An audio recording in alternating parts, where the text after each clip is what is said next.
Welcome, everyone, to our weekly meeting, and welcome our CCR and our directors, the Research Institute staff, PSU's Oregon Center for Career Development, participants, inclusive partners, 211. Who else am I missing? Any other fantastic ELD staff that I didn't refer to? They're here too. Got some folks from our program team and our community systems team today. And I think what we'll jump right in and do is kind of get started on these agenda items. And so right off the top, I have Hannah leading us off with some discussion around our monthly, moving to monthly emergency childcare updates and where we're headed with that. Hannah, I'll turn it over to you momentarily. Thank you. Sorry, my computer crashed 3 times yesterday and it's now overheating and spinning, so I'm hoping it doesn't crash on me again today.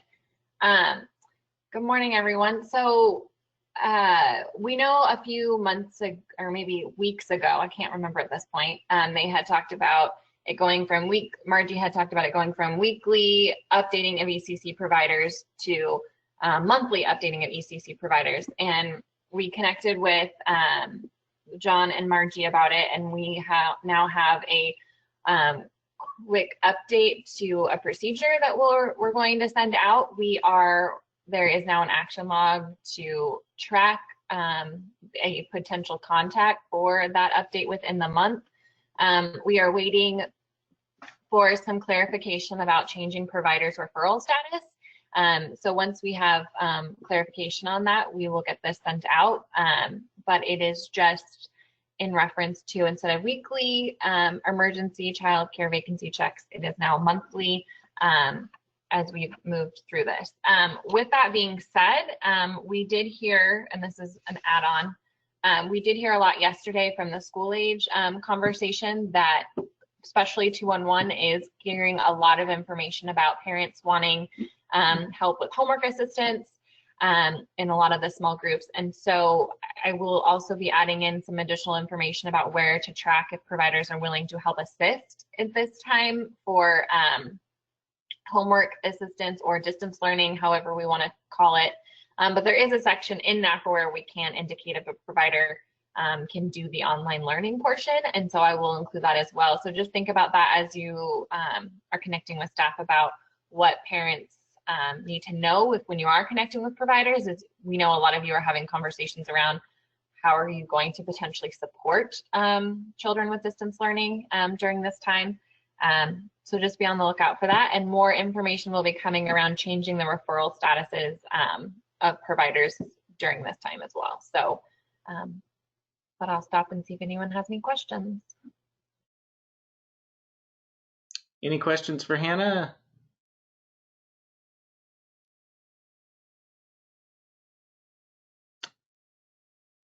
I'm not seeing any hands raised, so sounds like that was pretty straightforward. I do want to briefly open a can of worms, but not really discuss it in full, because I think we'll have opportunities to maybe discuss this at a future meeting. But as Hannah was talking about the updates, I know that we've had some circumstances where our partners in the union and AFSCME have been at least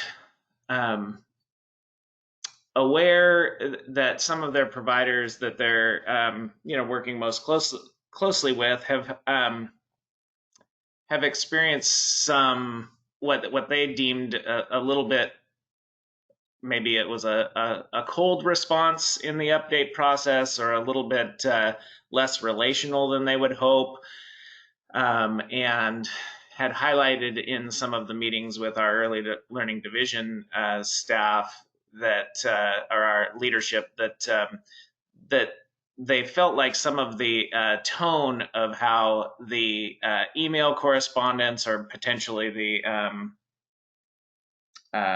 the communication, it may have been in person also. I'm not entirely sure, and that's why I think we can talk through our messaging further. But I think that some of it was coming across in a way that some of the providers were feeling like they were going to, lose their referral status based on some of the ways that we're implementing our policy around ensuring that providers, update their information regularly. And of course, we want the most up-to-date information as possible, and all of your staff are working overtime, to do this on a weekly basis. So the only reason I'm saying this out loud for CCR and R directors essentially is just to say, review what your messaging is, make sure that we're doing it in the most customer service oriented way possible, and that it doesn't come across as somehow a punitive situation when we're moving someone from, receiving referrals to a no referral status during this COVID period. But that's all I really wanted to say at this time. I think maybe there's a little bit more information to be gained from whatever this conversation was that was occurring with AFSCME and our leadership. But if there's anything to talk through about how we craft that more consistently across the board, we'll talk about that at a future date. But I just wanted you guys, as leaders of your regions, to just take a look at it, see how you feel it comes across if you were on the receiving end of it, and just be thinking through the best messaging to continue the relationships that you guys have with providers that are out there. So I hope that makes some sort of sense. I do know there were a couple of regions that had some correspondence or pushback from providers, and even an AFSCME representative or two. And so if you had further conversations with those AFSCME folks and have any feedback for us, I'll open that for you to bring forward. But otherwise, just kind of a heads up to think through. And now let me know if you have any questions. Hey, Mary, go ahead. This isn't about what you were just talking about, but the school age. And I'm wondering if the subpool is still active, which I guess it is, that couldn't be added if there were subs that would be interested in working with school age. Hey, Mary, this is Hannah. We're currently working on that. We met with John yesterday. Our plan was to re-engage with subs end of the week once the emergency guidelines are put in place, to not only educate them about this is what's going to be happening if you get put into these programs, but also could you maybe support school age, or would you have experience? So yes, we are working on that now to hopefully start next week. So more information will come about that, but yes, that is the hope. Sounds good.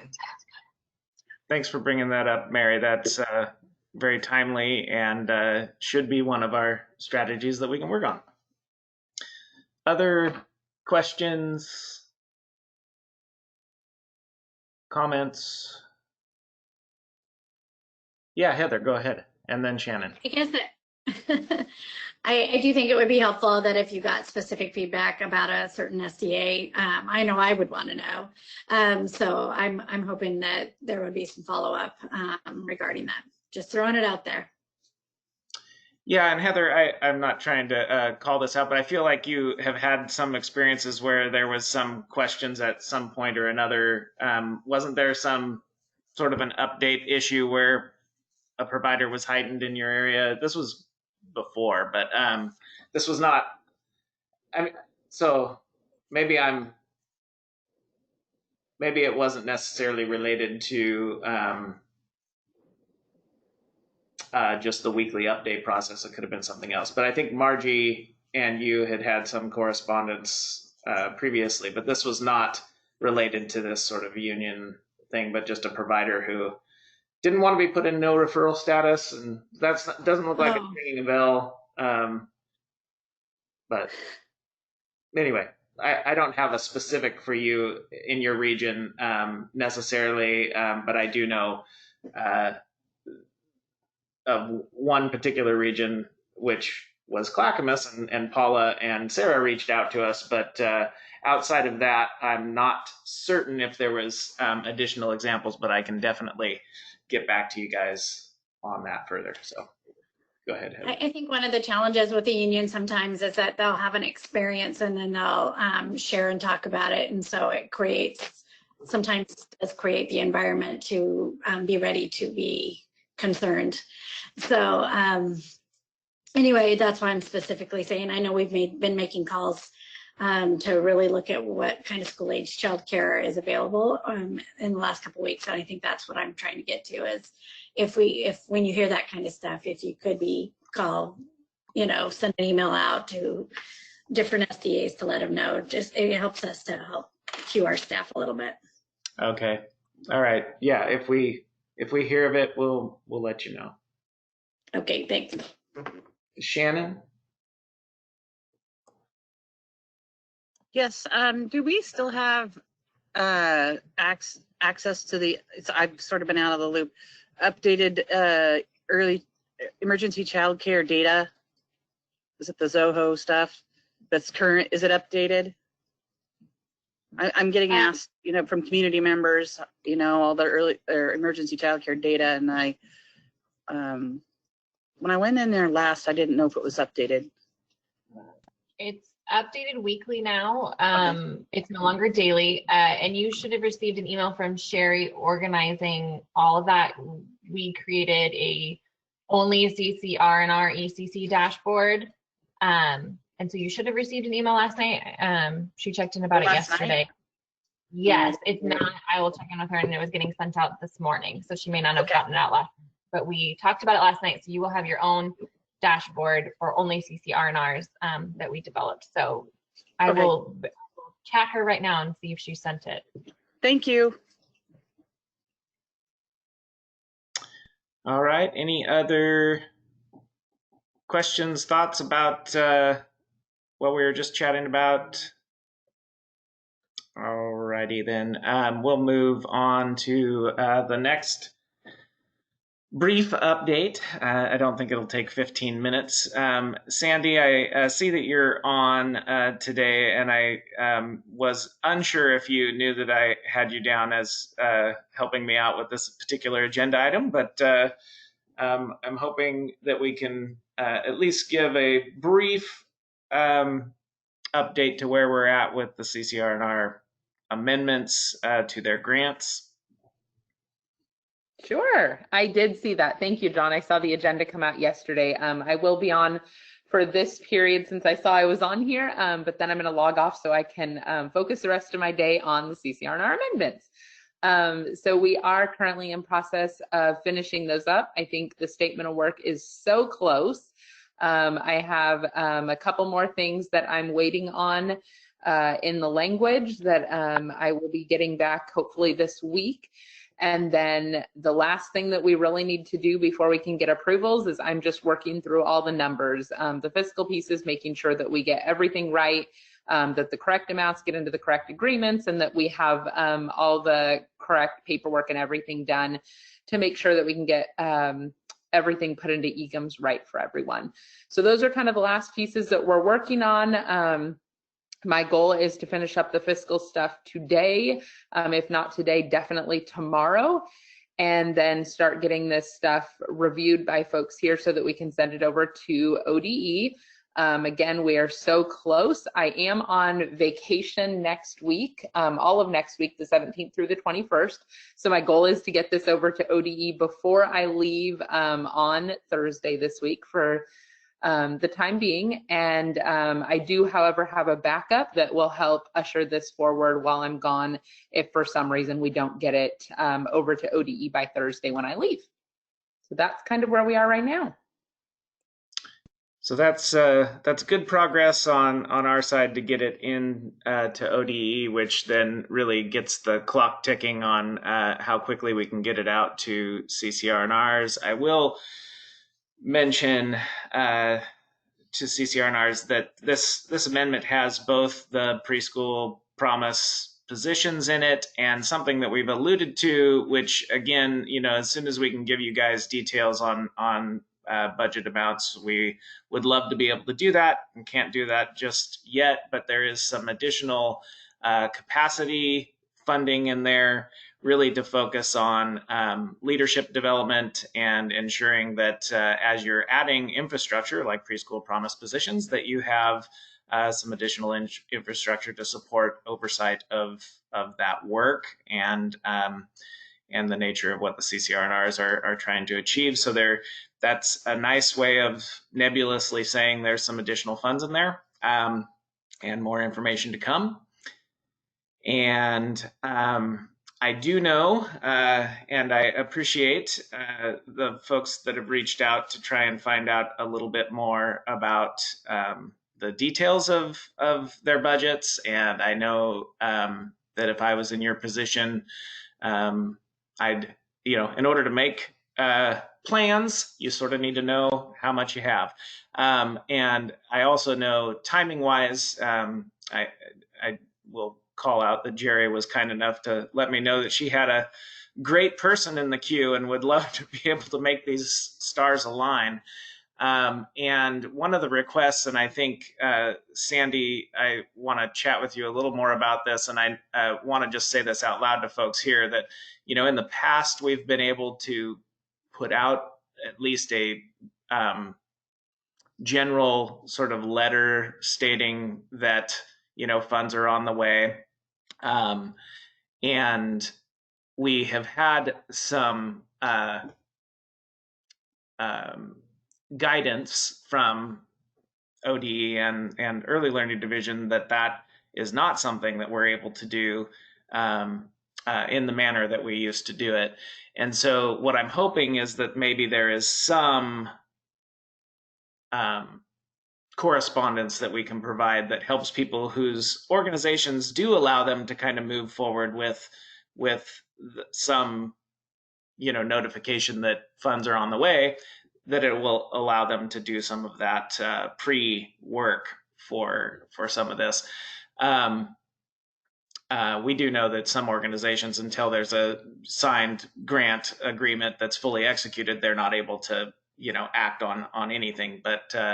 But we do want to try and give you some sense of what's coming. And so what I'm saying, Sandy, is that the answer still may be no once Sandy and I chat through this.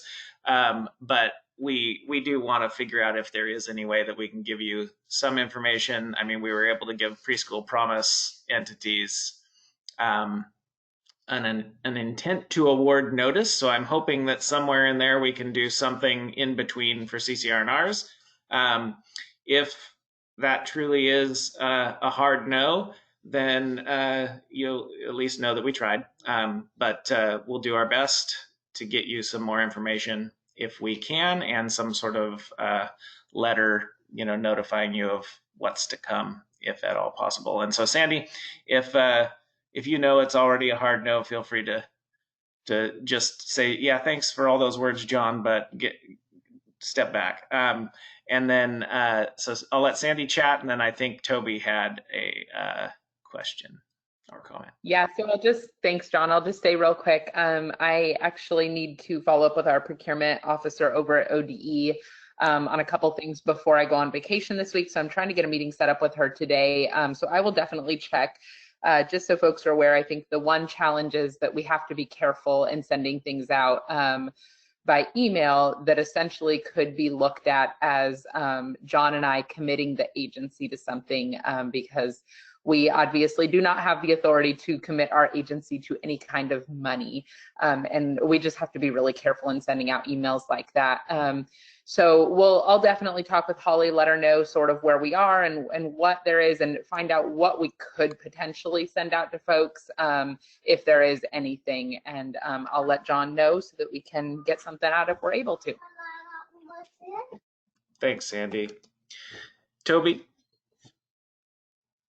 I think my question is similar to Eva's on the chat box. We're just trying to figure out, when you guys figured out funding with the preschool promise, is there any one FTE, and then is there a salary cap that you're putting on that? Because I just curious if the preschool promise QIS is supposed to make more than the regular QIS, and if the funding's going to allow for pay raises. I'm just trying to think ahead and all the supports that are needed. And So the amount of funding that we've allocated for positions like the quality improvement specialists have been the same and are estimated at the same for the preschool promise quality improvement specialist positions. The coach position we are expecting would classify in your organization at a little higher level than the quality improvement specialist. Is Russ out there? Okay. Make sure that he's where you are. Okay, don't go out by yourself. I think you're not on mute, just in case. Anyway, as I was saying, I think it comes in at around the same amount and same allocation level for those quality improvement positions. I do hope that organizations can look at how they have their folks classified. And I think the important factor from early learning division's perspective is that we have we haven't set necessarily a salary minimum level or something to that effect for each CCR and R. So we have varied pay ranges, ranging from a low end to where we'd hope they could actually get a little bit higher rate of pay to, more of a professional wage that sort of fits within the system. Because when you think about a quality improvement specialist may be providing technical assistance to, and in terms of the preschool promise specialist, maybe providing technical assistance to a preschool promise teacher who's getting a rate of pay that's close to a kindergarten teacher's rate of pay. And we would hope that at some point our quality improvement specialists are at a level that would show that they're equal to or higher paid than the people that they're trying to give TA to. We know that's not the case across the board. But it should be a natural progression. Like people who've worked in preschool promise programs and have done really great jobs teaching might look for a promotional opportunity and eventually want to become a quality improvement specialist. And they would probably look at that as a great job to take their skills into as they move forward. And if they're going to get paid, $10 less an hour, they're probably not going to make that move. Just thinking through what should be in the system, not necessarily what is. But the amount that we allocate for those positions is possible to sort of pay within a range that gets people closer to those rates of pay. But depending on how your positions classify out in your organization is really how this does or doesn't fly. Because if you're looking at those job qualifications and any similar job that looks like a quality improvement specialist fits into a lower classification, then you're a little bit stuck. But I do know that there are some examples of regions that have been able to structure those duties in a way that helps it classify at a level that makes it a higher rate of pay in your organization. So if some of you have examples of how you made that happen that you can share that with your peers, that would be great. Doesn't have. I just questioned that, John, because somebody just posted a preschool promise position in our area for $85,000 for 200 days before benefits for a preschool promise teacher. And so there's going to be a lot of compete, I think, trying to find staff when the school district's saying $85,000 for a preschool promise teacher. And there is probably no way to pay staff because at QIS, because then all my staff would have to get a bump because they make half of that. So that's just just watching what's being advertised, they're paying high, and I don't know how we're going to compete, or feel like, maybe compete's not the right word, but it is when you're putting jobs out there to support these programs that are going to pay higher to their teachers. I'm already seeing the advertisements. Yeah, that's an anomaly. I don't think a lot of preschool promise teacher positions are getting paid at 85 grand. You guys can correct me if I'm wrong, but I just don't think that's regular. But good luck to you in your area, Toby, when all of your staff leave your organization for Right. That's how I hopefully not, but I just saw that ad and about fell out of my chair that they're offering that high for a position, and they don't even have their contract yet. And I'm like, why are they even? Yeah, that I think they may be ahead of their skis, which might we might need to figure out if we want to correspond with them a little bit. So I'll chat with Dana and program team folks just to see if there's a need, or if we just let people kind of dangle out there when they're making decisions before they have funding in their coffers. But interesting though. Thanks for letting us know. So I think I saw Shannon and Taya, Jocelyn. Last I thought I heard was that the job descriptions were draft. Do we have a final copy for our kind of work with our HR and starting to, work on that paperwork? I mean, I think that the information that was in that draft position description, which was sort of what we were trying to embed in the statement of work, I think that's worth working with. I can use that. Okay. I think I would utilize that because we actually have moved slightly away from putting that level of detail into the statement of work because it really was a job description.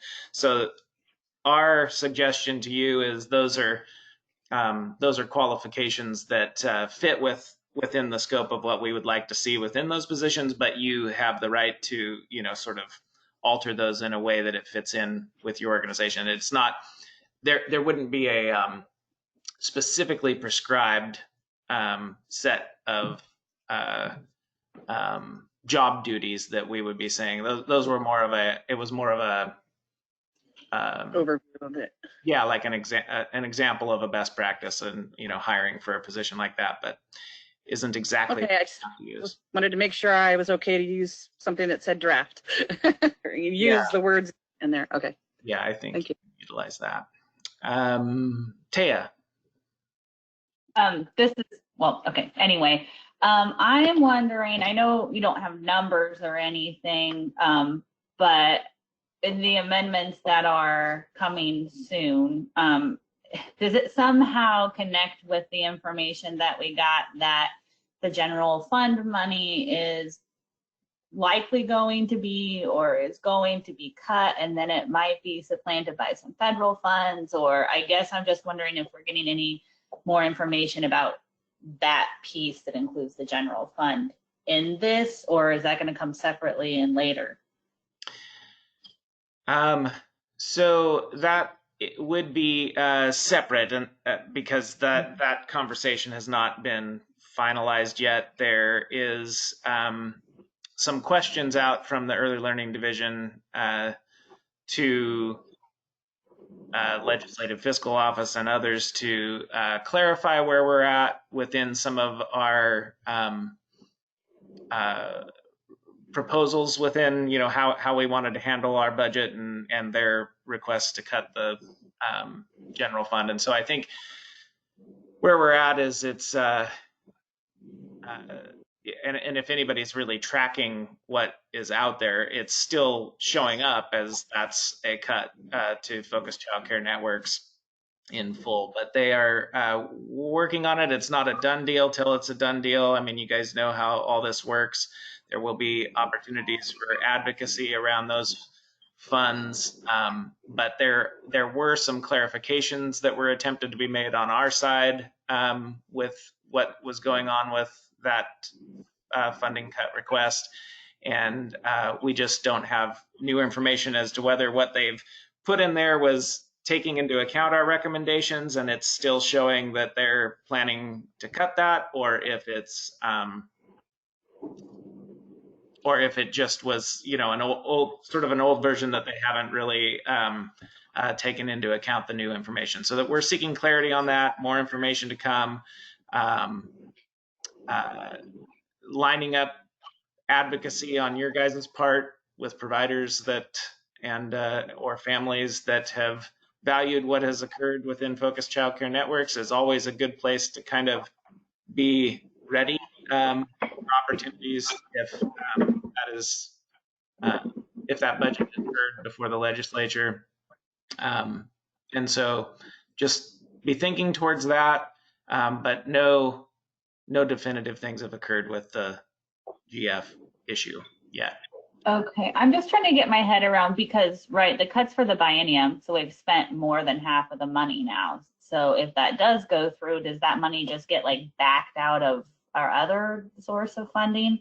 Or am I getting ahead of myself with that question too? I mean, it's not really ahead because we're spending money right now. So that's what I'm trying to figure out.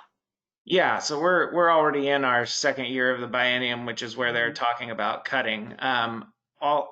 All those things would have to be part of this conversation on how we handle that. This is just my thoughts from my perspective, but they can't cut the CCDF funds to your organization in lieu of you not having the GF funds that they're trying to remove.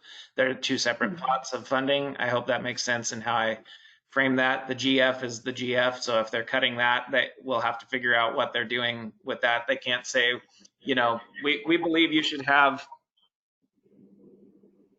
half your funding left, and so find it. I mean, I think if we've moved into this second year of the biennium, I think we have to advise what is left to be removed. That's just my opinion around that. But they can't, just like we can't supplant funds to replace something specific like a GF cut. When they're removing funds, we can't supplant it with another fund to get the dollar amount. So anyway. John, can I add in one thing real quick? Yes, please, Sandy. I couldn't find my raise my hand option. Just to throw in with that, so this is something that I am currently working on, and I've been kind of trying to keep up with pulling reports on where we are with general fund spending, and make sure that I have the most up-to-date information showing how much we spent, because we do realize that that's the thing, right? We know we want to cut this much, and we know that you guys are still spending money. So I think they're just conversations we have to have as an agency as to how we approach next steps. But one thing I am doing is I'm going to be working hopefully this week before I go on vacation on trying to pull some most up-to-date numbers on that. So I know there are probably, I think, like 4 entities that have not yet claimed in EGIMS their April through June funds. So you might have submitted your expense report, but your EGIMS claim has not been submitted, or you have not claimed either your June only if you claim monthly. So those pieces. So if you could try to do that this week, get your expense report for April through June in, as well as your EGIMS claim, that would help a lot so that we have an up-to-date report in EGIMS when I go to pull that, because that is one of the factors that plays into that, where we are right now. Thank you, guys. Thanks, Sandy. Just along the same lines, I think since Sandy, you're trying to seal up this part of the conversation, I was wondering if you might have an answer to Eva's question in the chat box, which was, once this goes to ODE, do we know how long it will take?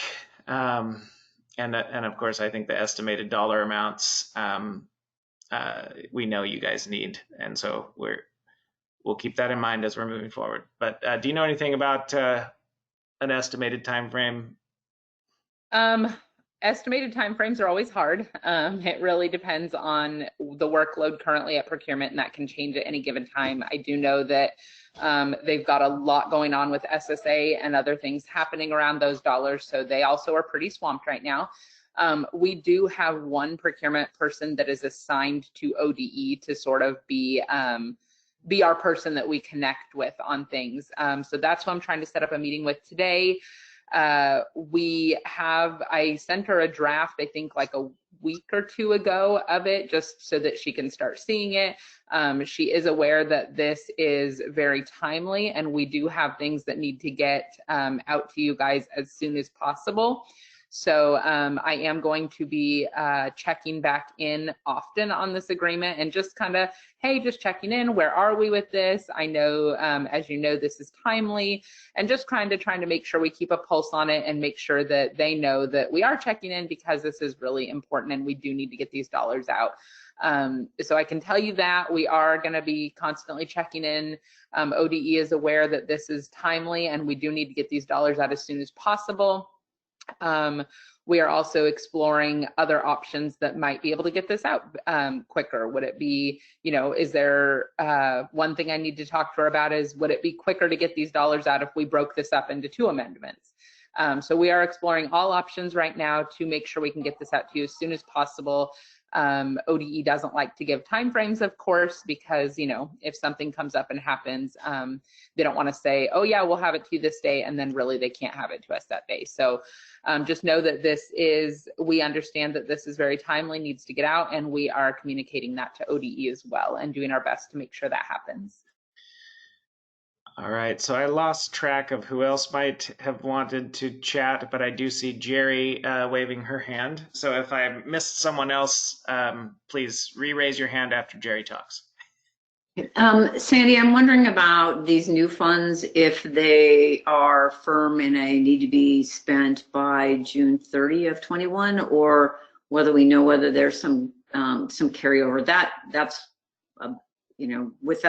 with this taking so long to get, and then how long it's going to take us to hire, that's a real huge concern for me. Yep, absolutely, Jerry. And I can totally understand that you don't want to hire somebody and then not know what you're going to get next biennium. Not just that, I just need to be able to spend all the money. I mean, if you give me money for a year and I can't get somebody hired for 6 months, I got money I got to turn back, and that's not ever good. Right, absolutely, totally agree. So these agreements will end June 30, 2021. The money that you guys are receiving, honestly, I don't fully know about the SSA money. That's newer money to me, so I don't know a ton about that one yet. But the CCDF money will go beyond that. To this point, there has not been any conversation as to extending agreements longer beyond 2021 deadline to allow those funds to be spent. So those conversations have not happened, but the money does go longer than that. We'll take that information back, Jerry, just as far as, I think this will need to be a conversation that we review, just knowing when we get closer to knowing when the funds will land in an executed grant for you all. It will inform whether or not we need to have some considerations for how we extend that, because it would be not in our best interest to try and have you guys spending money in a way that isn't sort of trying to achieve the outcomes that we're trying to achieve just to spend money, So I think that'll be something that we'll know a little bit more about here in the next month. So more to come on that, but definitely appreciate you bringing that up. Other questions, thoughts related to this, Shannon? You're going to hate me, but once again, where does our grant renewal come into play with all this? Because that's a big concern, at least on my end. What do you mean? The request it was 5 years. Oh, and it's up to the end here. Sandy, we've reviewed this a couple of times around the deadline for this, and I feel like our time frame was 2022 that we would need to finalize that, but I could be off base. Do you have any recollection? Yeah, I think that's what we talked about last, that would be, if I remember, that was quite a while ago now, but I think that's what we talked about last. That was when it would be. We did, just to let you know though, I think that was Shannon that said that, we did have a conversation with ODE about that as well. And that was sort of our timeline that we put in there. And after digging around a little bit, to our knowledge, it doesn't look like there's anything that holds us to that time frame of when we need to put these out to bid again. And that was sort of our time frame. So I think as to when we're going to, those are conversations that we've had a little bit touched on in the past, but nothing has been finalized at all yet. Just I think with everything moving so quickly with the SSA stuff and trying to get things out. I think those are definitely conversations that will resurface soon as things begin to calm. But again, that was sort of an ELD timeline that we put in. So doesn't necessarily mean at the end of this, if we did an RFP, then sorry, you're out of a grant and you don't have one anymore. I like that answer, Sandy. Good job. Okay, so that opened up, additional important components to talk through. Appreciate the conversation. I think we are ready to transition into the next agenda item here. I didn't see any other hands that were flailing around with additional questions. So Angela Stinson from our program team is seeking a little input from CCR and R's related to program implementation for publicly funded opportunities and in our current environment of the state of emergency and COVID. And so she is going to lead you through an activity here to gain some insights from you. And Angela, did you want to run the screen on this one, or do you want me to put the PowerPoint up?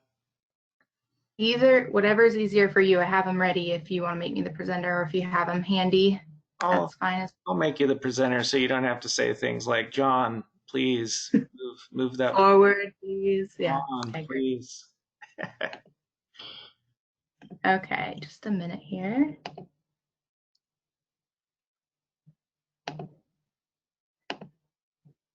Okay.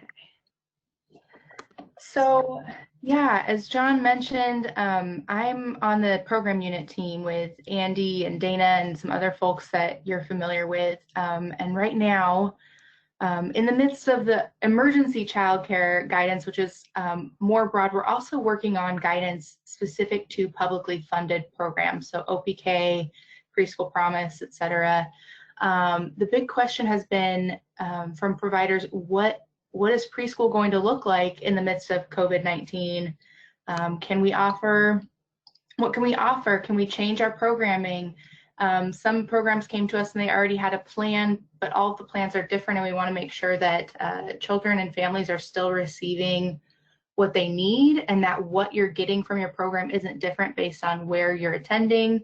So lots of questions that we're currently working through right now in the program unit at ELD, and we would love to get some insight from you as an organization that works really directly with childcare providers, early educators, and just get some expertise. So what might programming look like? Emphasis on the word might. We are, full disclosure, very early days on figuring this out. So, but from a bird's eye view, this could look like fully in person. There's no change to programming, which is our original plan, right? And it serves family need for childcare. It's certainly the most child development appropriate, but it's also the riskiest option during this time. There's an option of doing adjusted in person, which a lot of programs have brought up, of doing like an A/B schedule where you're serving children maybe Monday and Wednesday or Tuesday and Thursday, and being able to do smaller cohort sizes with that model. The pro is obviously that families are getting some in-person interaction, some in-person service, but a con being that these children, we know that when children don't have a safe and regulated place to go, parents that still need a childcare option might choose a riskier environment for those children, and that just fewer families might be served in general, that maybe your service looked like 40 children, but you're only serving 20 children with this model. Distance learning could look like daily connections with teachers over a virtual platform, like a virtual circle time or a story time. Could look like learning activities and materials being sent home on a regular basis. It's the safest option if families have the ability to stay home with their children and kind of shelter in place with their family. But we know that it likely doesn't serve families' needs, and that virtual learning, especially if it's for any extended amount of time, is not developmentally appropriate. And then, of course, there's an option of a hybrid, which is a mix of any of these. So our goal is just to use the input that we're getting from families, providers, and early learning stakeholders like CCR R. And we would like this guidance to be driven by equity and center the populations that our systems have historically under-resourced and underserved. We want this guidance to be strength-based and recognize parents as children's first teachers. We're eager to not sacrifice our program goals or child and family need. And we want to honor the science of COVID-19 and the science of child development. So you might recognize some of these guiding principles if you were part of the emergency childcare guidance. And so this is, early childcare guidance is obviously the broad brush, and this is kind of a focus in on those public programs that potentially are taking place in a school district that is closed right now, or similar situation. So just a little quick overview of what other states are doing.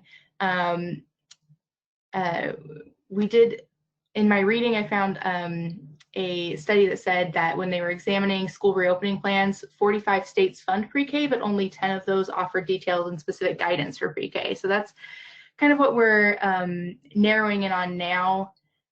Tennessee is one of the states that's offered some reopening FAQ, reopening guidance. Nebraska has offered some guidance. It's a little more focused on in-person services, Nebraska is. And places like Minnesota and Alabama are asking families to document and report on ASQ and other assessment models. So there is some guidance out there, but Oregon is still working on what we would like our publicly funded programs to look like during this time. So to get to the meat of the conversation here, I want to open it up to you. What questions do you think need to be answered? What do you see as a priority as we're crafting this guidance? What suggestions do you have? We are going to be sending out a survey to our publicly funded programs to see, what they have in mind, what their concerns are, what materials they might need to implement different models. But for CCR and R purposes and for other stakeholders, I want to offer my email address. You might be like me and have some brilliant thoughts at 3 o'clock in the morning, and just jot those down, please. And we welcome emails with all your thoughts, all your questions, all your suggestions. But with that, I want to open it up to you and just kind of have a conversation about this. Also, I noted Sarah wanted me to mention that last time, I wasn't on the last meeting, but she was, and that you all had some suggestions about working with the school district that she asked me to jot down. So if you have thoughts around that as well, I'd love to hear it. So with that, John, you can take back the screen. And any thoughts?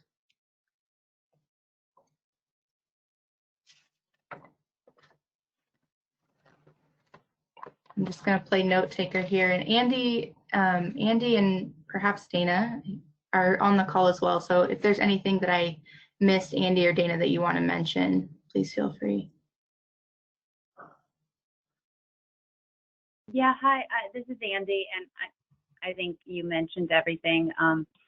We're really just looking to see get some ideas and some thoughts, and also maybe things you might be hearing about in your communities as programs are looking to open, maybe some that weren't open before are looking to see that. And maybe if you could also, you have any information from parents and families too, that where their heads might be and what they're thinking about and considering. We just want to make sure we're thinking of all of the best questions so we can know what kind of guidance and support to put out there.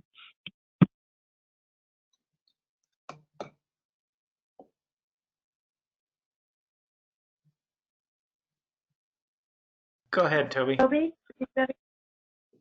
Our programs that I've heard in our area, at least for the Head Start and their OPKs, they're doing a hybrid, so an AB day with virtual, and then they have the home visitors and family advocates that would help drop off materials to support learning. So that's where conversation's at. I know the school district was talking about the normal back to a normal of how many days a week and stuff. So I think they're still in negotiations because they work in partnership with the school districts, but I think everybody's on a different page in our area if it's going to be every day or a hybrid.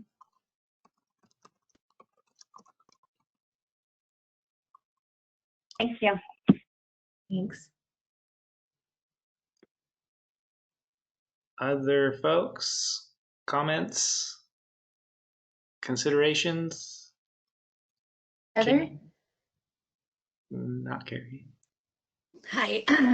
So just a couple of things, I guess, that we had noticed, especially with our Preschool Promise program, that schools didn't necessarily all, we had 5 different schools that have Preschool Promise, and they didn't necessarily all handle their Preschool Promise. There wasn't specific direction for Preschool Promise as to what they were going to do.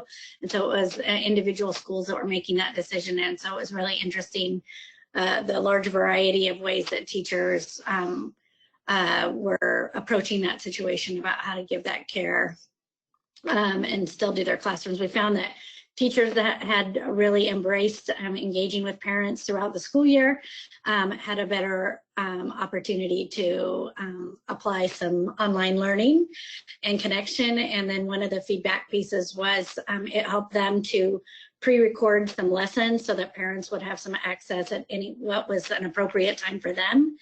As opposed to trying to say, we're going live right now. And then she scheduled like a live kind of play or story time or something like that. So she kind of did a hybrid of both pieces so that there were some options for parents to be able to get on when it made sense for them to collect as a family. So I think that's it, is what's the expectation, and maybe having some voice on some of our programs to communicate what is the expectation for specifically our Preschool Promise programs, but how can they do that? And it was so, and I would agree with Toby, all of ours are, we have several different school districts and they're all approaching it different.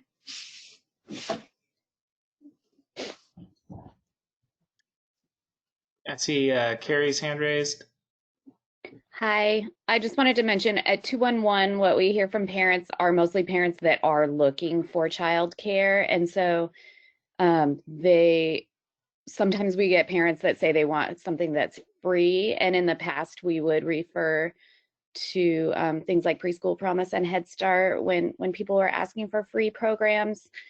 So I guess what I'm trying to say is that I think the calls that we're getting are parents that need somewhere to drop their child off for at least a few hours while they're working, or to get a break while they're going to the doctor or mental health treatment or things like that. So that's what we hear mostly. There are some parents that call us that just want some help with socialization too. So maybe they're not working, but they want their children to be around other kids. Thanks, Carrie. Other comments, thoughts? Mary Wolf? Looks like, yeah. Well, I just wanted to say that I do think if you start the program and say you're going to be distance learning, that the teachers won't have an opportunity to develop that relationship before you move into that distance part, which would make it much more difficult, I think. Mm-hmm. Mm-hmm. Thanks, Mary. Other quiet people who I know have thoughts?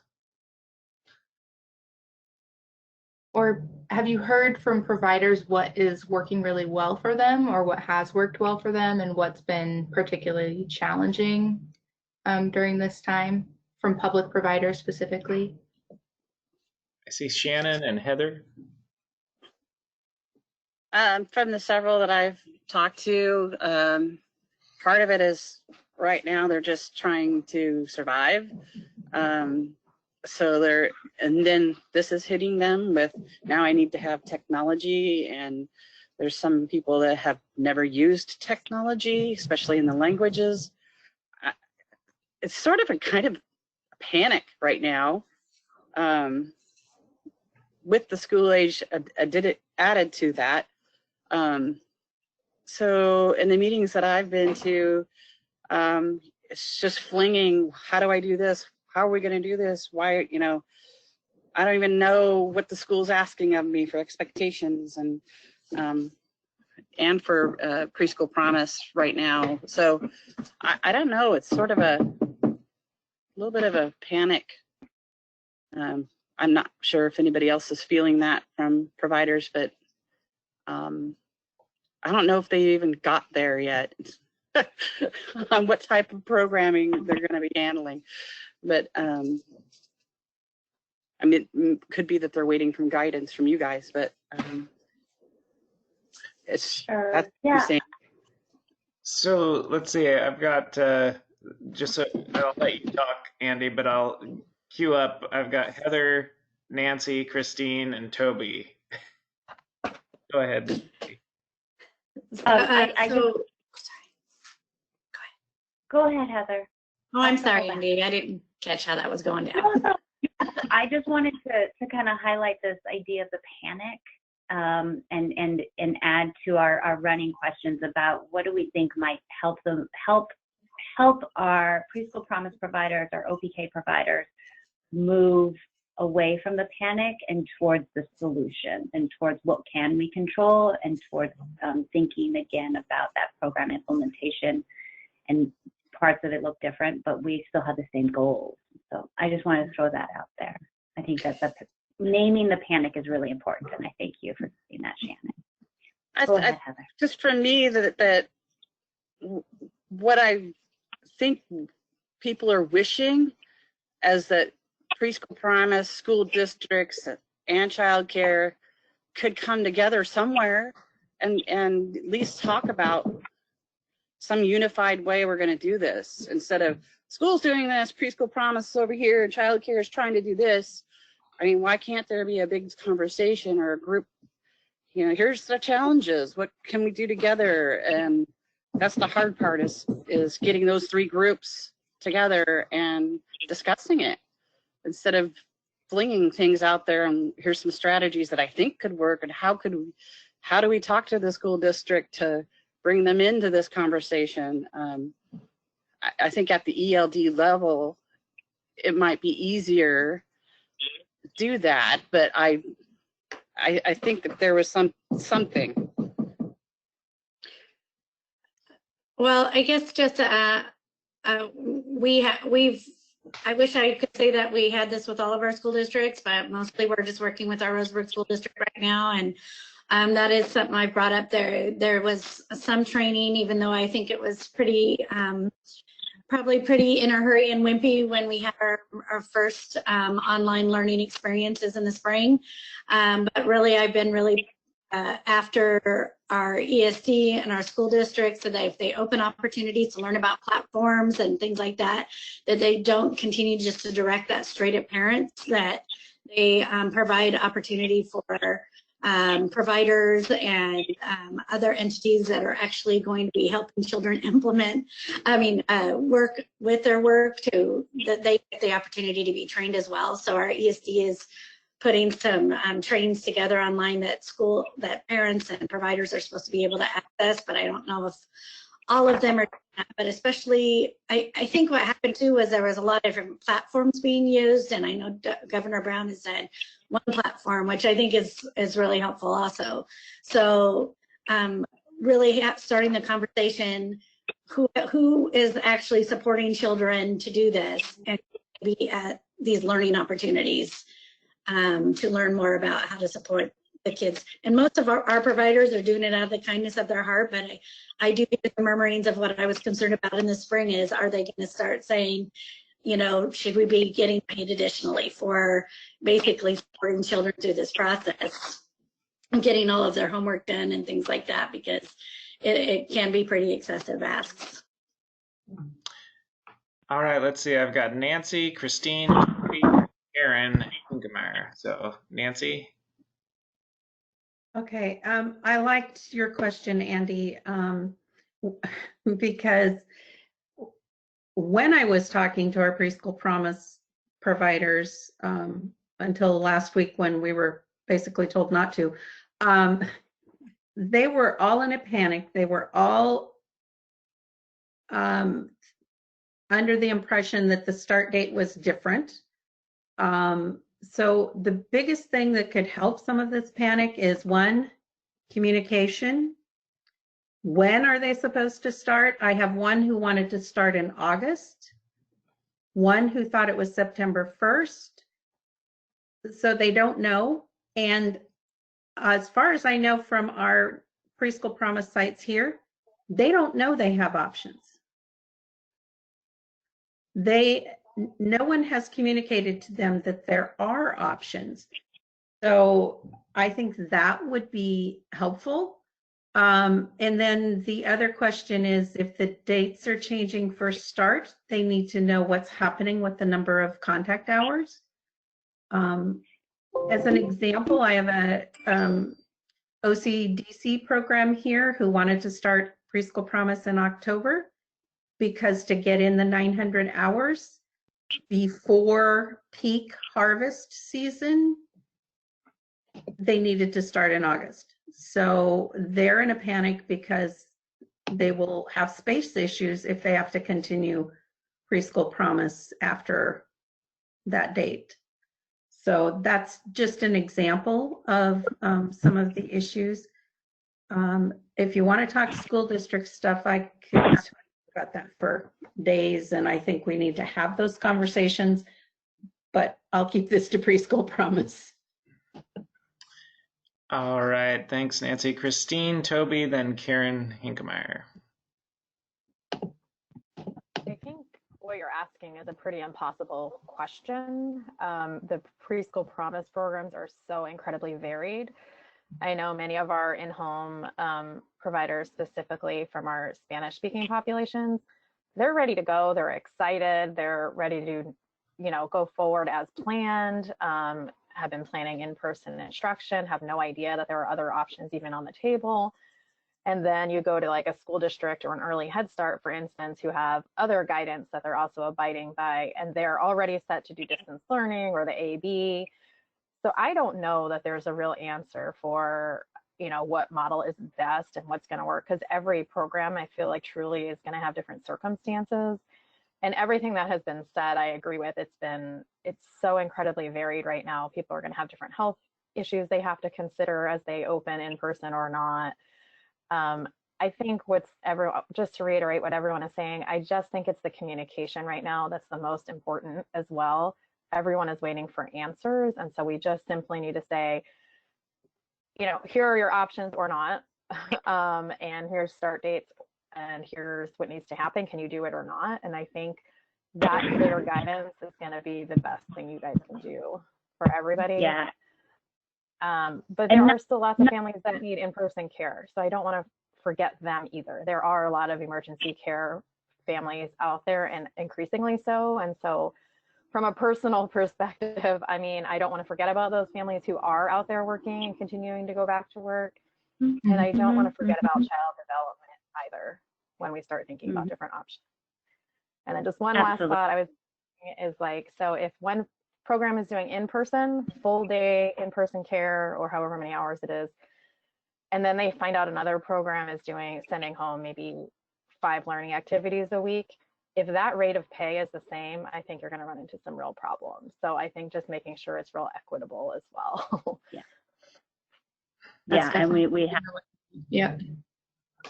yeah, we've got folks who are definitely looking at the cost analysis piece as well.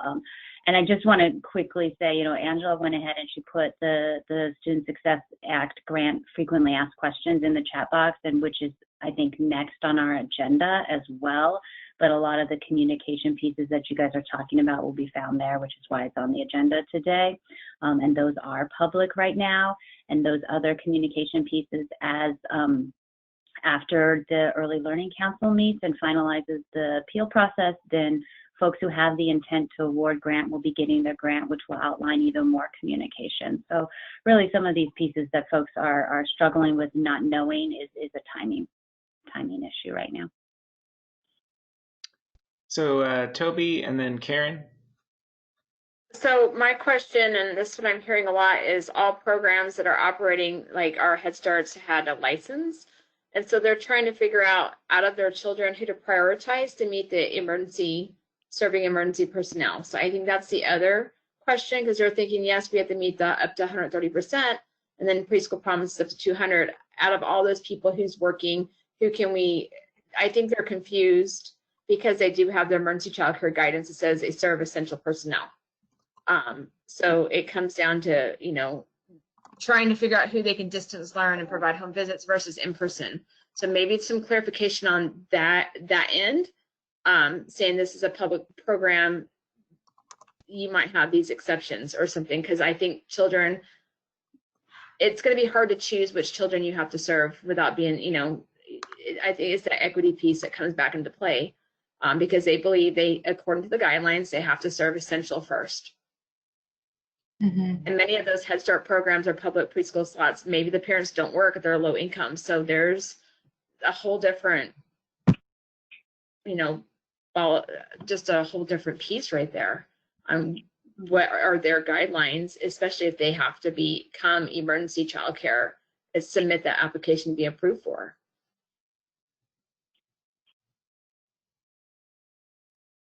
Yes, thank you. All right, Karen, your turn. Hi, everybody. Sorry I'm late. So I really appreciate what Christine said about equity. I think it was 89% of the providers that are doing ECC at one time in Washington County were the CFs, certified family providers, right? So they are the glue that's holding all of our economies together.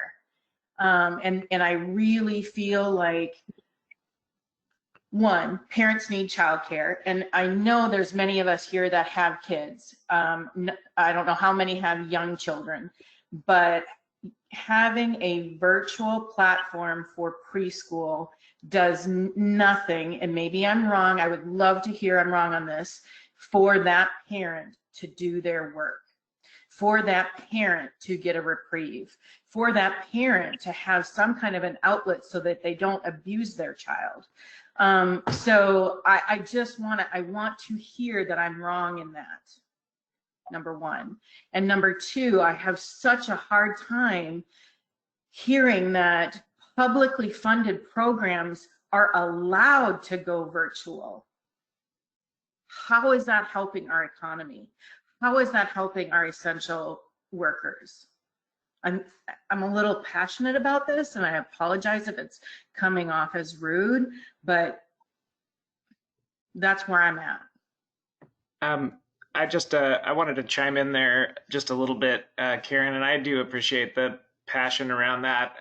But similarly to what you were stating, some of the same things have been on my mind, and I think where this really becomes interesting around this topic, because I think publicly funded programs prior to Preschool Promise and now sort of Baby Promise, this, the idea of doing this mixed delivery model has really opened up the ability to see that some of these education opportunities are in what were formerly childcare programs, and I think are really blending both the education component and some wraparound childcare along with it.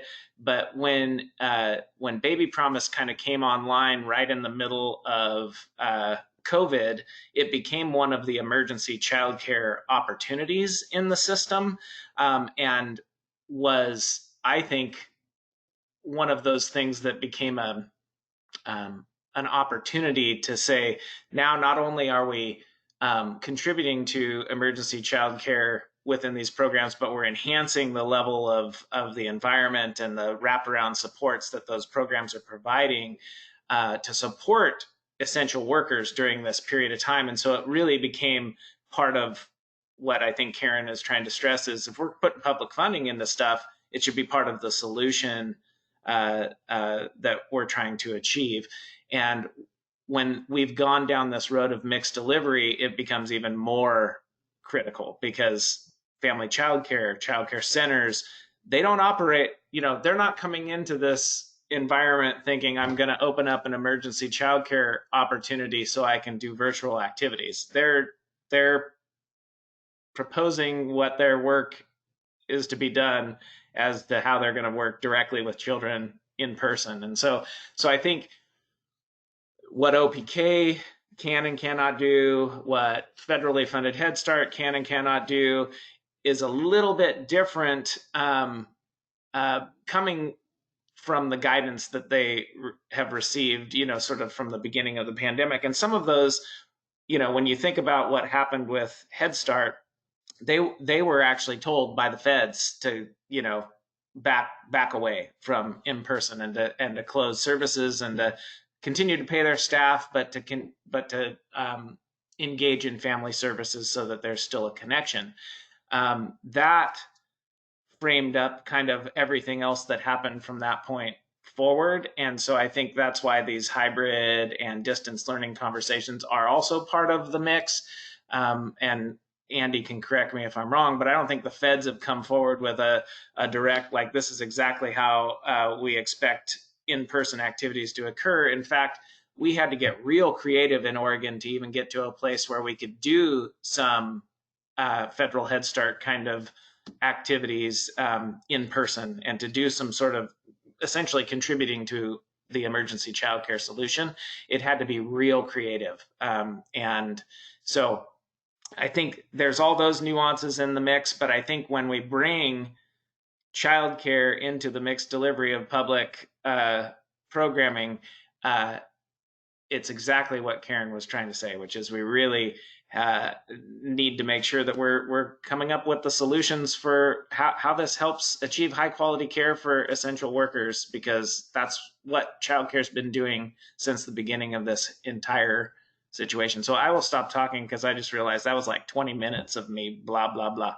So other people who have comments and would like to contribute.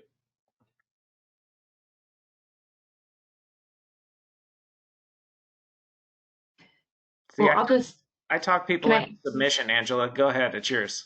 I was just going to echo, I was just going to say, Karen, that I feel like my program unit can speak for me, that you're speaking my language pretty fluently here. But I don't want to throw ODE under the bus, but I think the K-12 reopening metrics have thrown a whole wrench into the conversation as well, because we have a system that is now saying if you have a kindergartner they need to stay home. But if you have a 4-year-old, you know, it's just gotten complicated, and to hold a program to a different standard when they're watching a 4-year-old versus a kindergarten program that's taking care of 5-year-olds, not watching, educating. But yeah, it's a messy conversation, and it's tricky because like everything with the pandemic, people feel very passionately in opposite directions. And so I really appreciate everything that you guys have said, and I've been taking notes the entire time. But like I mentioned at the beginning, if there's something that you think of later, if there's input that you have at a different point, I'll put my email in the chat box. Again, it was on that slide, but I'll put it here, and would love to revisit. Oh, I just sent it to only Candace, sorry. Revisit your thoughts later when we talk about this as an ELD team. So thank you. All right. Well, thanks, Angela and Andy, for leading us through gaining some input and feedback. And definitely, folks, as you think of additional things, bring those forward. I think we have, I'm not showing the agenda right now, but I think we had an agenda item in between the thing that Andy had mentioned related to the preschool promise intent to award FAQ. And I'd actually like to maybe flip-flop the agenda items and just sort of have Andy and Dana take a moment to finalize that particular part of the conversation. You'll see in the agenda that we sent out that there is a link, the same link that Angela put in the chat box that gets you to where the FAQ is, but I just want to make sure that you guys have a chance to stress any additional points that you want to make about what that FAQ provides to our CCR and R group here. Yeah, this is Dana, and I can go ahead and kick us off. I really appreciate all the feedback that we're getting. Karen, as far as like prioritization, I know that that's something that we're looking into. We want to make sure that everything's equitable. So I really do appreciate all the comments. I do want to go ahead and just take us a little bit step of where we are right now with the implementation models, is that we're doing stakeholder engagement, right? We're wanting to go ahead and hear from our CCR and Rs, what you guys are hearing from families and providers out there in the field. We're going to be reaching out to the hubs and also getting their, their input. And then there's that survey that's going to go out. So I just kind of want to frame that no decisions have been made here at the ELD on whether like we're going to go full on like this are the models. Right now we're in the process of developing these models and getting some stakeholder engagement, in which all of your input is going to be super vital. Last week on Friday, we uploaded a new FAQ document to our preschool or SSA page on the website. So that's the link that Angela just added. It's a lot of questions. I think there's a lot of questions with Preschool Promise, which what makes it really interesting is that we have the intent to contract, we have the appeals process, so there's so many different pieces to it, which is why sometimes we have to be like super careful like what we're answering in regards to like the implementation or the contracts and everything, because outside of like that pandemic and everything that's going on, we're still going through this process of the appeals that needs to go ahead and get completed to then hopefully move on to like full contracts and stuff. So we were very intentional about all of the questions that we posted on the FAQ. There's some enrollment questions. We know the families are asking about enrollment. There's some questions about, we've been getting calls. I've had the chance to go and talk to many different providers, and Angela has, or Grants and Offstein has as well, as far as like, when can I start spending money? I want to get ready. I want to just start. I think I heard from some of you, like some providers are like, I want to start in August. But we gently remind our applicants is that we're still in an intent to contract. We cannot, as the ELD, say, go ahead, Angela, and start buying and start getting ready. because we're still in an intent to contract, and then Angela can come back later and, you know, if anything changes or anything, it really increases the liability here at the state. That's why I think for a program unit, as much as we want to be like super, you know, provide a lot of TA, there's still the legal process over RFA and the contract and stuff. So I just wanted to go ahead and share that with you. But there are some questions there related to when can I go ahead and start suing for this program that wants to start in August. We gently remind them, and I think I talked to the provider yesterday, unless there's another provider, which I'm sure there's other ones that want to start in August. But I did have a conversation with one yesterday to say, we're still in intent to contract. In order for us to release funds, there has to be a fully executed contract. That means your signature and our signature. You know, right now we just finished gathering all of the information for the startup. So we're looking to go ahead and develop a formula on how much startup funds we can support providers with. But please do review, you know, the FAQ. We added lots of questions. Our message right now in regards to how is Preschool Promise, or really what our publicly funded programs are going to look like in the fall. As we said, the ELD is currently looking into different implementation models, right? And that's what we're doing. We're looking at other states. We're doing some stakeholder engagement. We're doing some cost modeling, because I agree with you all. It's like, okay, if it's the same cost and I'm doing virtual and she's doing in person, what is going on? So our program team is really looking at doing some cost modeling. So review those questions. Any questions that you have, you know, that we may have not answered, please go ahead and email them to that early learning email that we have available. That's where we're capturing everything. And Angela is overseeing those questions, and then she meets with the different people internally to do that. So please review that, share it. They're available in English and Spanish. And all of the applicants received an email yesterday that we had added some new set of questions there too. And you guys should all receive that email as well, because it went out from the community systems team. Anything else, Andy, on the FAQ? No, I think that covers it. Thanks, Dana. Any questions for Dana or Andy related to the FAQ and Preschool Promise? For a second there, I thought I froze up, but you guys were all just sitting very still. All right. Okay, so I'm going to show the agenda here again so we can see where we're at. Okay, so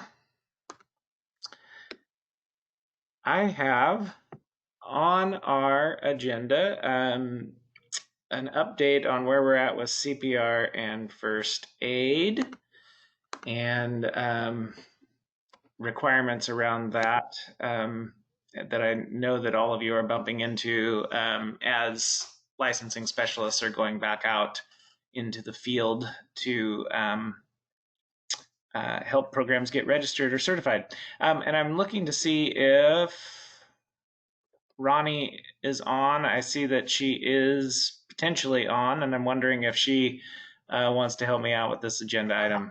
Hey, Ronnie. Hey, John, I'm on, and no, I don't want to help you. I knew that was going to be your answer. Yes, since I had a choice.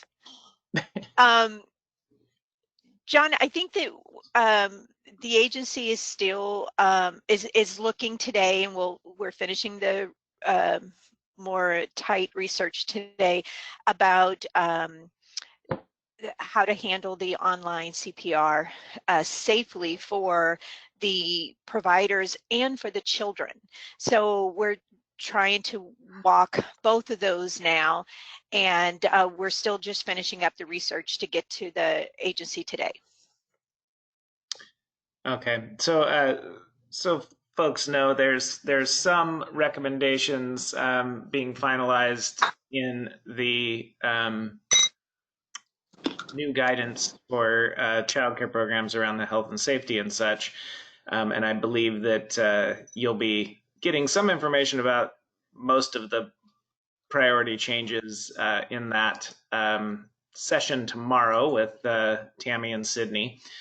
And so it might touch on some of the current recommendations for CPR and first aid, but especially for programs that are for folks that are recertifying in their certification.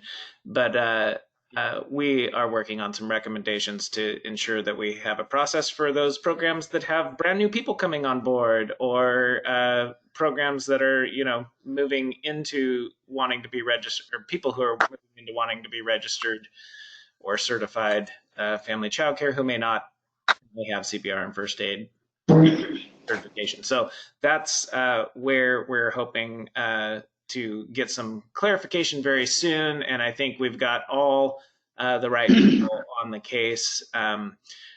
Ronnie's doing quite a bit of work in the background, but Amy Joyce is working from her angle around what type of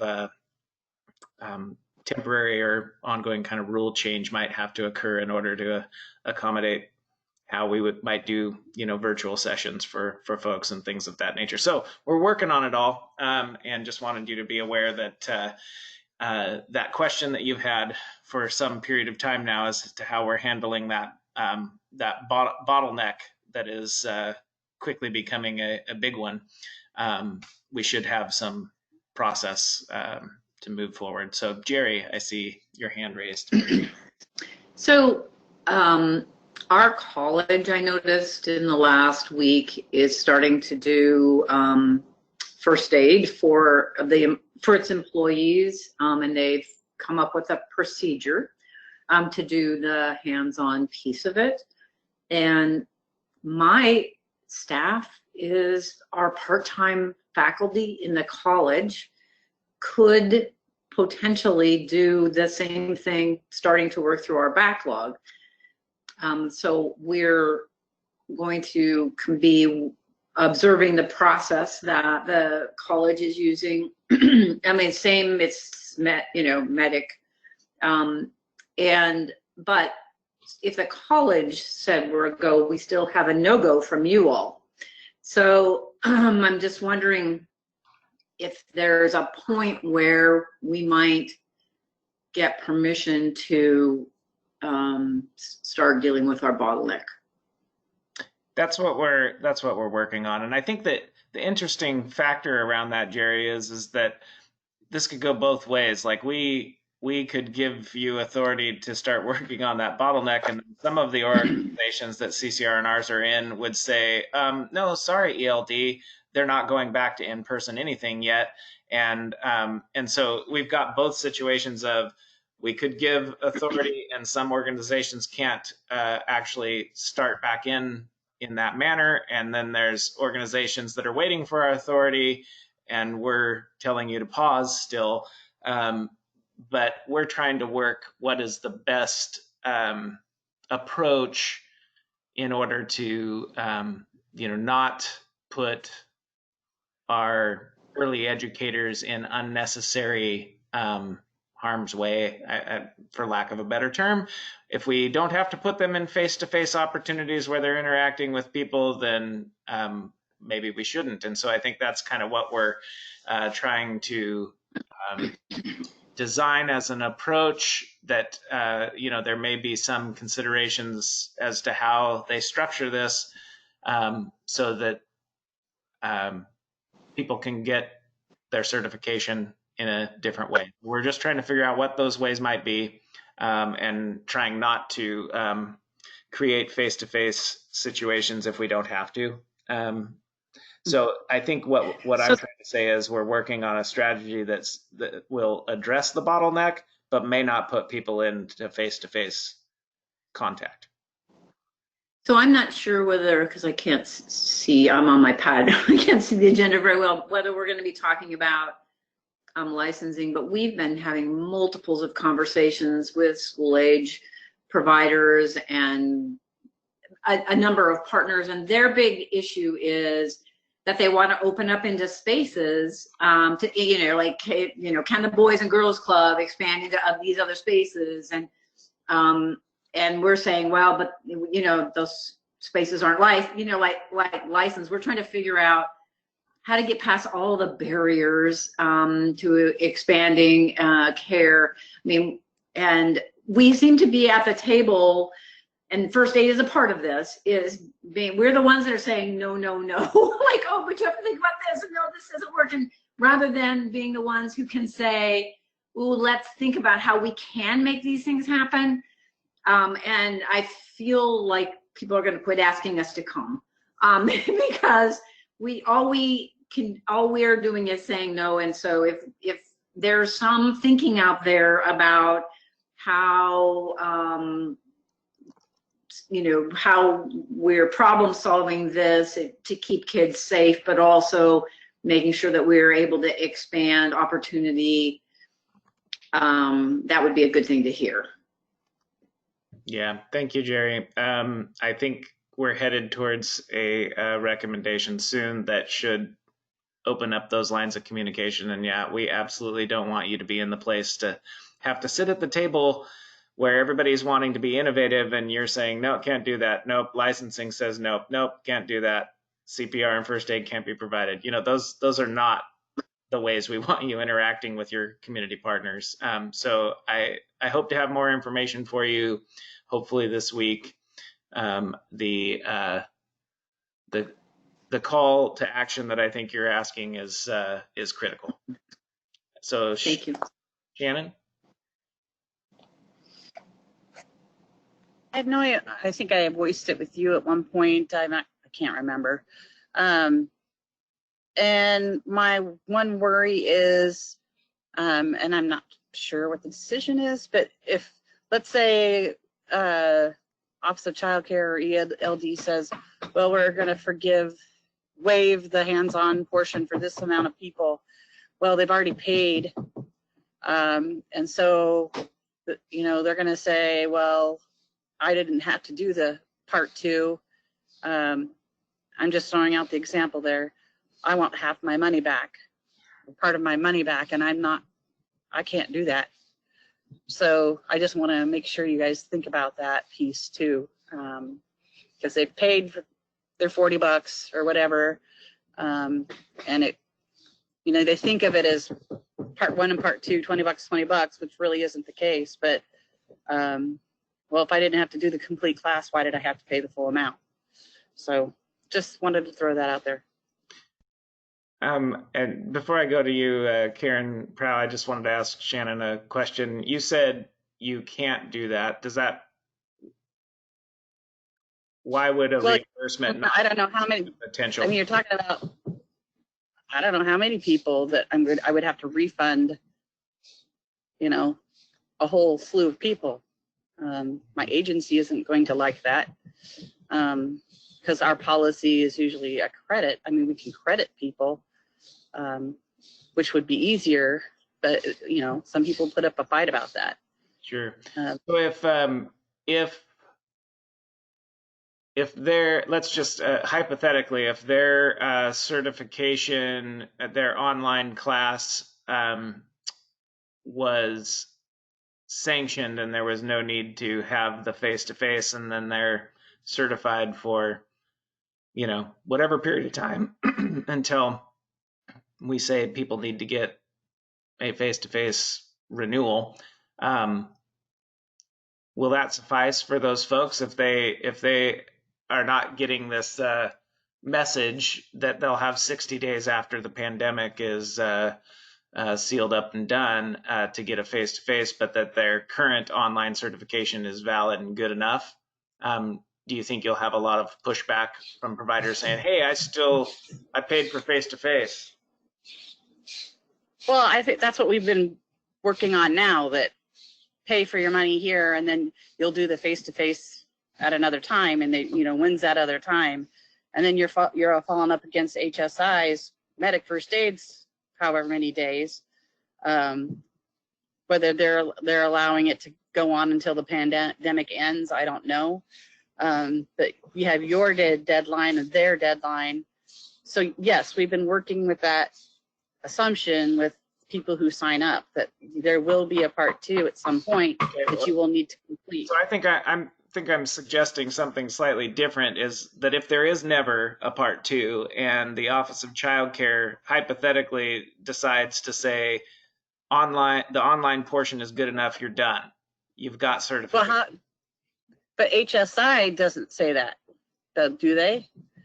HSI, if they took the online with Medic First Aid Hybrid, they have to complete the second half at some point, or they will, once they pass the deadline, they'll have to redo the online portion, pay again, because HSI, I'm not sure, is following your deadline. I mean, well, we up till now have aligned with their recommendations, and Office of Child Care has aligned with that. But if we were going down a slightly different path, I am curious how that would work together. And Ronnie, is that something we have to come back around to with our internal group, or do you see any? I don't even see Ronnie on here anymore. She ran away. That was nice of her. Well, I just want to make sure HSI is on the same page, and the provider's not going to get a little letter saying you expired and you have to take it over, and then I get yelled at. So I think this is Taya Jocelyn. I agree with Shannon that I feel a little leery about the liability thing. So seeing this in writing would be good, because I mean, the way I think about this, Shannon, is you're right, they won't be certified by HSI or Medic First Aid, the program that we use. They want their certification through that company is not valid, but the Office of Child Care independently can say X training fulfills our requirements. So just making sure that we acknowledge there's a difference between those two things. And as someone making these decisions, it'll be very more comfortable to see those things in writing to back up the decisions we're making. But I think OCC can decide whether they need an actual certification or whether they say this training suffices. Those are kind of separate from each other. Right. Like if we put out let's just say for future people needing CPR and first aid, if we put out a list of online sessions that are available that don't require a hybrid follow-up in-person activity, then that certification they get from that online CPR and first aid entity would potentially meet the Office of Child Care's, temporary policy or whatever we put into place. What Shannon and Taya have highlighted is that may not be how HSI or Medic First Aid is willing to align. They could choose to say, we will never abdicate the need for this small amount of face-to-face in order to get certification through us. And so everyone has now expired and they don't have certification through Medic First Aid. So then that person would potentially have to go back out into the field and find another online session and pay money and repeat it. And then I know Christine has put in the chat box the other issue here, which is all fine and dandy for people who speak English, but what are we doing for folks who can't get those online opportunities? And we are thinking through some of that. But I think what Shannon and Taya called into question, we might need to revisit slightly with our team. But I'll chat with Ronnie, who's more intimately engaged in this, and see if we've got an angle with those CPR companies to figure this out in partnership with them. So Karen Prow, I know you had your hand up a long time ago.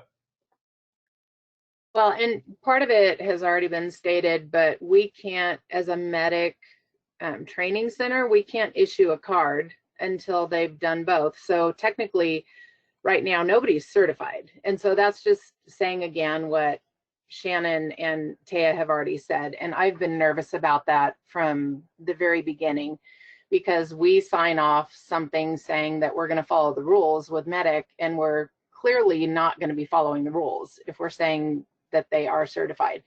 And then the other piece was, we've done the opposite of what Shannon did, And I don't know that it was a brilliant way to go, but we've been paying for the hybrid classes, allowing people to take part one without charging them, because I don't want to find myself in that situation where I'm having to refund money.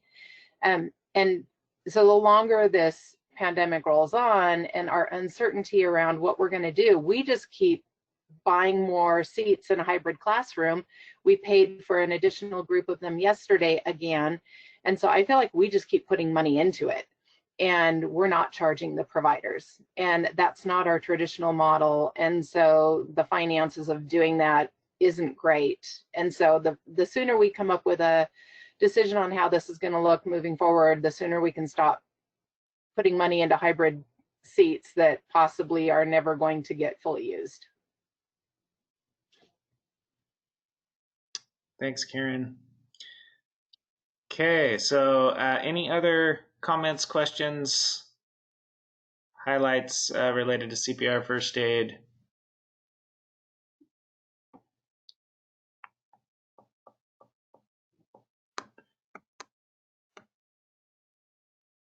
Sorry, I was just looking through the chat box. Eva, I don't know if your comment also had a question attached to it, but feel free to chime in. Okay, you're good. All right.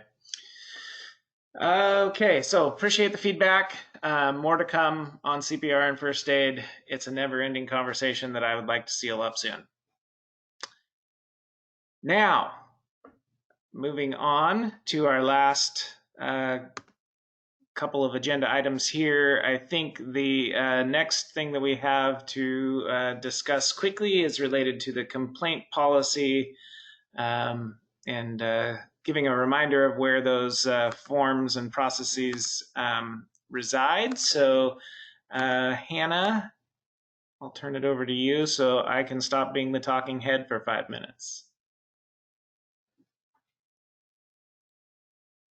Yeah, John, and so we just wanted to remind you, Margie asked in her absence today, just to remind folks that the complaint policy is on the TRI group and website, and just to think about how you're tracking complaints, which is different from the memo Joan sent out around the health and safety piece of it. And so just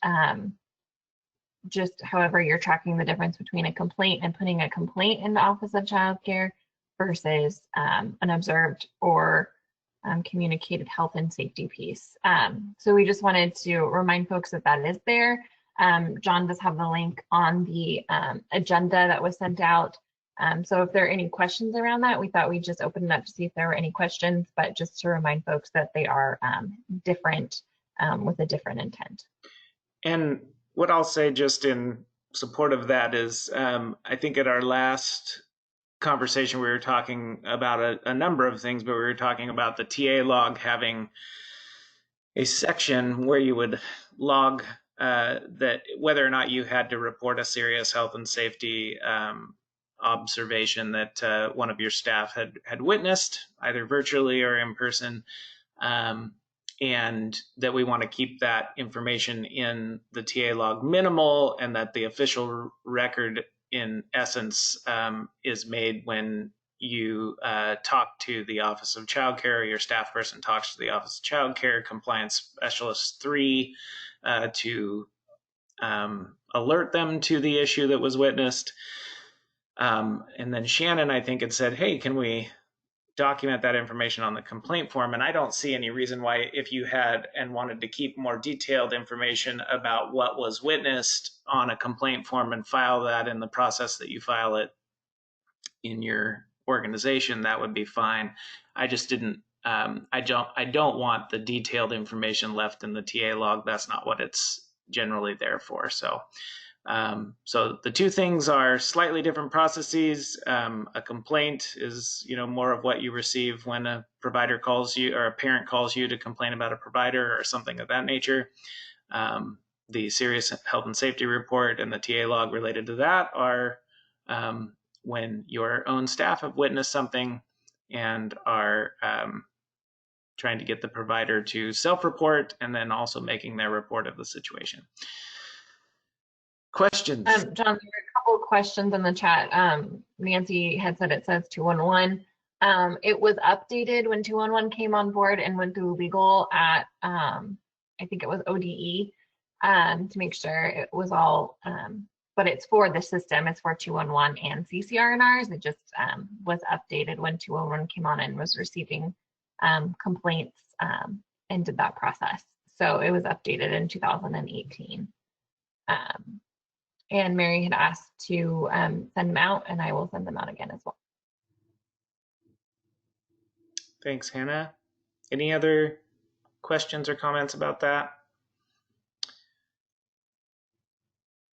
All right. So I will say one other thing, and I want to highlight that Christine brought this to my attention between last meeting and this, but we talked about several things related to those health and safety reporting guidelines and what your staff need to report and when. And we talked specifically about illegal care, and we went into a discussion that I won't call it a rabbit hole because I think it does apply, but we talked pretty significantly around what's going to happen in the fall with parents trying to figure out ways to work together with other parents to teach children in this comprehensive distance learning period of time. And I think we were trying to figure out when we really have what I would consider, egregious attempts to get around the regulations of childcare and to do all-day care for children in lieu of people paying for childcare. I think those are things that we're, trying to highlight around illegal care.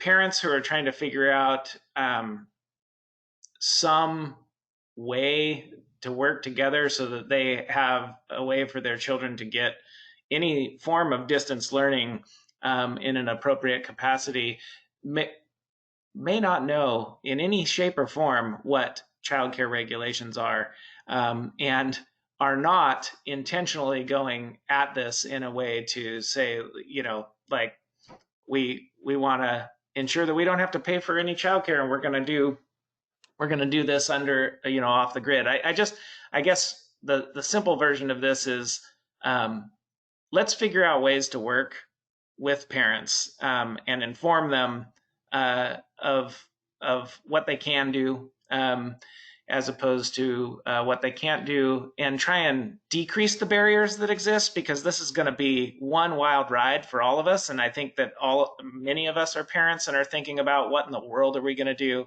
when this fall hits, and how are we going to ensure that our children are getting their needs met. And so for us to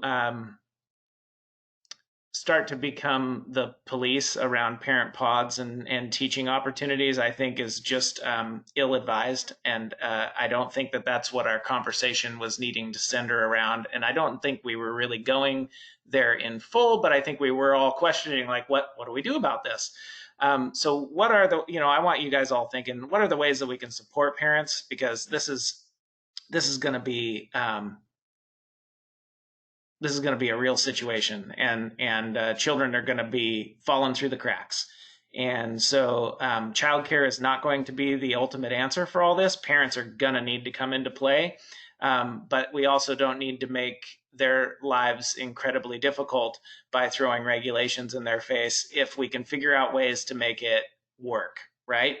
If they are truly creating new childcare situations, then let's help them become registered and certified. And I know that Lauren over at TRI has had all kinds of calls from parents. So whether or not you guys are interacting with them, or parents are just getting the feedback that, hey, if you're going to have 6 kids, you actually are sort of running childcare. And so anyway, there are parents who are trying to go through the motions to do what they need to do. But I didn't want us to get stuck in a place where we felt like every time we see on Facebook that parents are trying to organize some pods, that we need to try and regulate them. We got enough work to do. So Toby and then Jerry. So I was talking to staff about, illegal care, and I've been on some roundtables, and what I find interesting is even on the roundtables where there's state agencies, even the state agencies in each community don't have an idea about the child care licensing, what the requirements are for exempt care or for licensed care. As I listened on Friday, a lot of the organizations stated that their employees were quitting to start childcare and thought that they could have kids if they're approved DHS, that they can have however many that DHS approves. And I don't know if the worker, assigning the listed, linking the child to the provider is relaying back to the provider that they can only have 3 children. But we were talking to staff, and one of our counties is actually offering dollars to do a PSA on their radio and on Facebook, anything for any organization to promote childcare. So is there wording that we can get out to everybody? Because I do have the flyers that Heather shared that was gracious. My staff had kind of redesigned it, that we're getting out to entities. I emailed everybody, said, here's the flyers. If anybody's interested in providing childcare, contact us, we can support them. But I just don't know if we have radio stations that would do PSAs for us for free. Maybe we need wording that everybody can use across the state and get the same wording out, because even yesterday on Facebook, the newspaper in Oregon was talking to a teacher, it's a live video, how he's going to start a pod and he's going to provide care for these 10 children in his home and do the in person. And I'm like, that falls under childcare. And everybody's advertising or publishing news stories about these pods now. I'm seeing them everywhere, even in Washington, that these families are going to do pods, not alternating parents and alternating places, but a teacher truly going to open their home up to a group of 10 children for the full day. So I don't know if you guys have a PSA that we all can use and get out in the communities, because I can talk to I'm blue in the face about licensing and these are the requirements, share the flyers, but are they actually reaching everybody that they need to reach? Yeah, I appreciate that. I don't know if we have specifically a PSA at the moment, but that's something we can work on. And I want to stress, we do have to figure out ways to help educate folks and do it in an appropriate way so that they understand what is necessary if they're going down, not a parent co-op road, but a more what would essentially be a childcare road. But giving them, possibilities and solutions is much different than barriers and impediments. So just want everybody to be thinking through that as much as they can. Jerry? So that is totally messy. I just don't even, I don't know how to do that.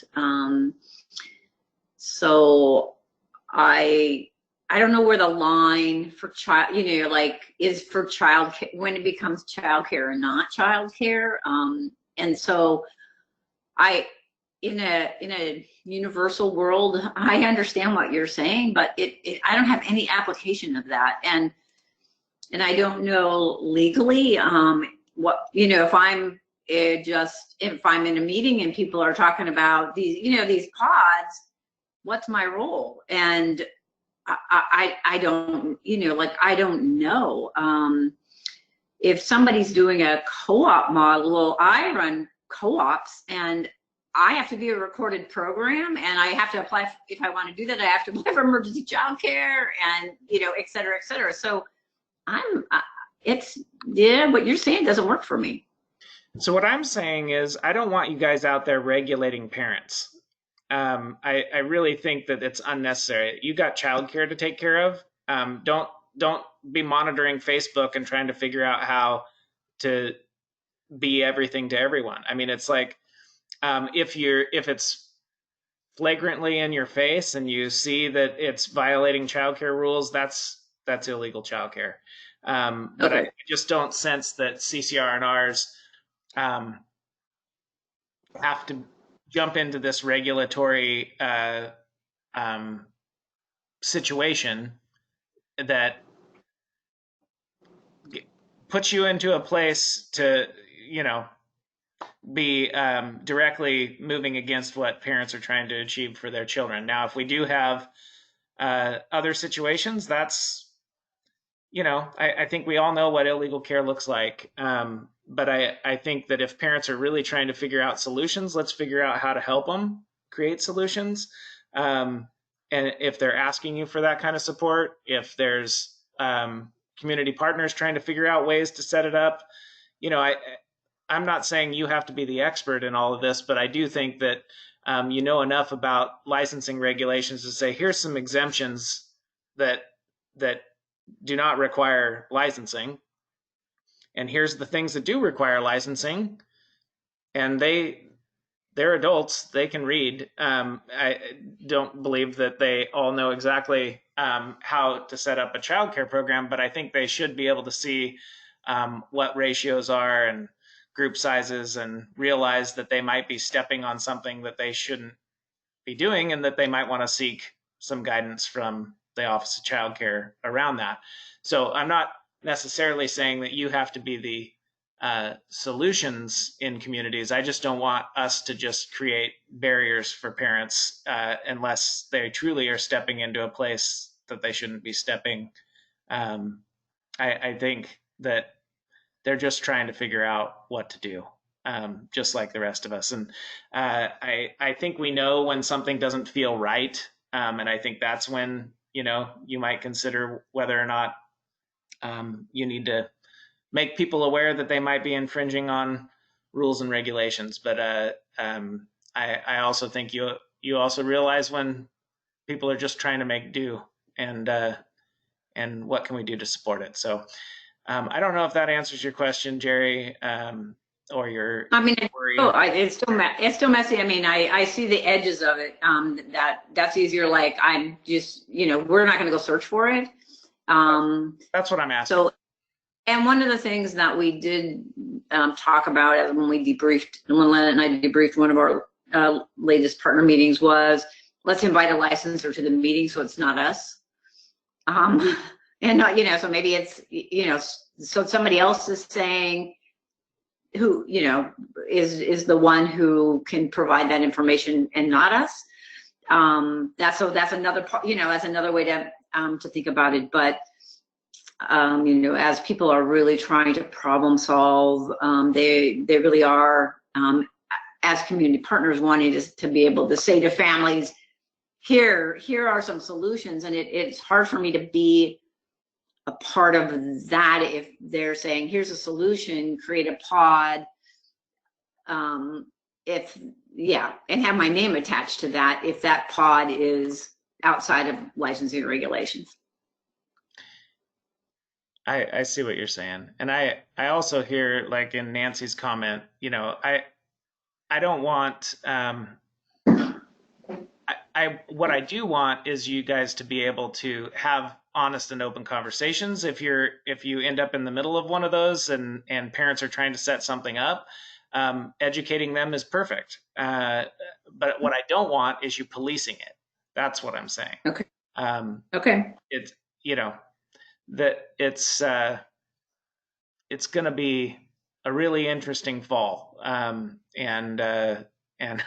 I don't know that we have all the right answers, but we have to be able to support parents to get to a place where they need to be. And I just don't want us to be the illegal care police unless we really are getting a bad taste about what's going on. And you know what those things are. You've had to turn them in before. So anyway, we are at the end of our time. I appreciate the conversation that we've had today. I will note that we didn't get to the topic around strengthening business practice, but I did email you prior to the meeting today.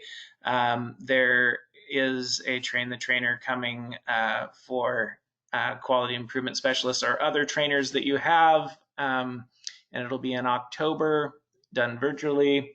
And so we will get more information out about how you can identify staff that you would like to participate in that, or trainers that you have to participate. But if you have any questions between now and then, feel free to email me.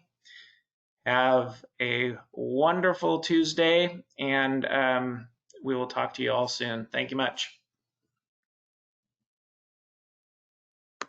Bye, thank you.